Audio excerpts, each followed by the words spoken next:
Price Lord ख्रिस्तात माझ्या भावांनो बहिणींनो तुम्हाला सलाम. मला माहिती तुम्ही बिझी आहात, तुमच्याकडे वेळ नाही आहे प्रभूकडे येण्यासाठी.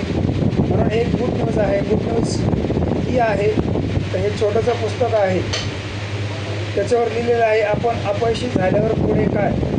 म्हणजे ज्या पुस्तकात असं लिहिलं आहे, जर तुम्हाला असं वाटतं तुम्ही आता हरलात कामामध्ये, तुमच्या जीवनामध्ये, तुमच्या शरीरामध्ये, उदाऱ्यामुळं, बिमाऱ्यामुळं हरल्यासारखं, तुटल्यासारखं, परेशान आणि एकटं वाटत असेल तर हे पुस्तक आहे, ते तुम्ही घेऊन जा.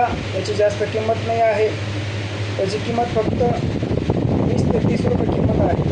हे तुम्ही सहज घेऊ शकता. याला वाचा, याच्यावर मनन करा आणि मग बघा प्रभू तुम्हाला येस आणि बरकत देईल, तुमचे रास्ते मोकळे करील आणि प्रभू तुम्हाला ज्ञान बुद्धी देईल.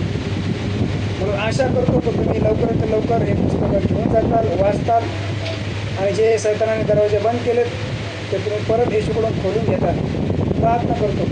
अब्राम, इसाक, याकोब, एलिच्या नावाचे जिवंत देवाचे लोक माझी प्रार्थना केली, त्याने ज्ञान बुद्धी शक्ती सामर्थ्य दे. वचन वाचण्यासाठी, तुझे पुस्तक वाचण्यासाठी त्यांना बुद्धी दे आणि तुझ्या वचनावर पाऊल घेऊन चालण्यासाठी विशेष करून प्रभू त्यांना ज्ञान बुद्धी आणि त्यांचं अंत करण्याचं रक्षण कर. प्रभू येशूच्या नावात मागतो म्हणून तो आहे. आमेन. बाबा and God bless you more much.